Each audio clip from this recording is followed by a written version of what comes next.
শব্দের অর্থ কি? আল্লাহর আইন। তাহলে আল্লাহর আইন, কিন্তু অন্য দিন আর দিনে হকটা কি?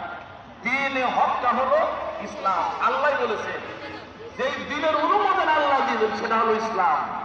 আল্লাহ তাআলা বলেছেন আল-ইয়াউমা আকমালতু লাকুম দীনাকুম, আল-ইয়াউমা আকমালতু লাকুম দীনাকুম ওয়া আতমামতু আলাইকুম নি'মাতি ওয়া রাদিতু লাকুমুল ইসলামা দীনা।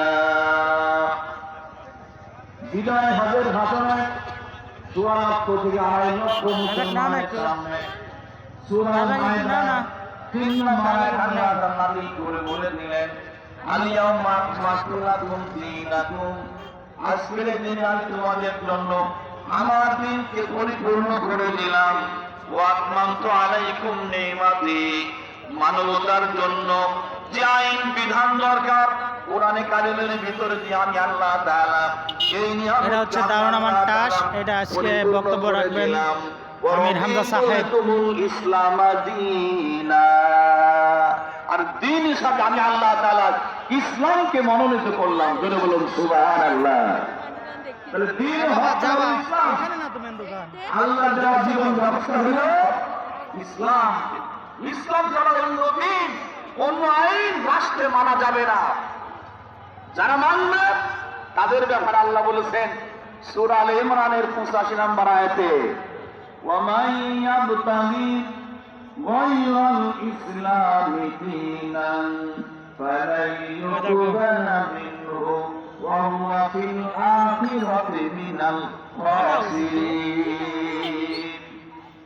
আল্লাহ রাব্বুল আলামিন বলেন যে বা যারা যে ব্যক্তি ব্যক্তিগতভাবে, যেই পরিবার পারিবারিক ভাবে, যেই সমাজ সামাজিক ভাবে, যেই রাষ্ট্র রাষ্ট্রীয় ভাবে ইয়াবতাগি ডিসিশন নেবে, গ্রহণ করার জন্য সিদ্ধান্ত নেবে গায়রাল ইসলামি, ইসলাম ছাড়া, দীনান রাষ্ট্রীয় আইন হিসাবে, ইসলাম ছাড়া অন্য দিনকে যারা রাষ্ট্রীয় আইন হিসাবে যারা গ্রহণ করার ডিসিশন নেবে ফালাই ইউকবালা মিনহু, আল্লাহর পক্ষ থেকে সেই সিদ্ধান্ত গ্রহণ করা হবে না।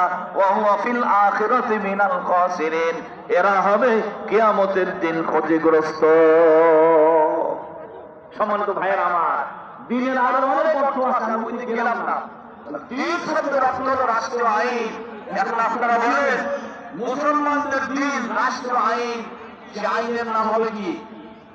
জবান খুলে বলুন, জোরে বলুন, সে আইনের নাম হবে কি? আল ইসলাম। ইসলাম ছাড়া পুঁজিবাদ বলেন, ধর্মনিরপেক্ষতাবাদ বলেন, সমাজতন্ত্র বলেন, জাতীয়তাবাদ বলেন, কোন আইন মুসলমানদের রাষ্ট্রীয় আইন হতে পারে? এই জন্য মুসলমানদের আল্লাহ বলেছেন যদি কোন সমাজে ইসলাম ছাড়া অন্য দিন কায়েম থাকে, সেই সমাজের মুসলমানদের কর্তব্য হল সংঘবদ্ধ হয়ে ইসলামকে দিন হিসাবে প্রতিষ্ঠিত করার জন্য সবাই সম্মিলিত সংঘবদ্ধ প্রচেষ্টা এবং সংগ্রাম করা প্রত্যেকেরই কর্তব্য। জোরে বলুন ঠিক না বেশি? এই নির্দেশ মহান রব্বুল আলামিন দিয়েছেন। এই জন্য আমি আপনাদের উদ্দেশ্যে বলতে চাই, আমার এই প্রিয়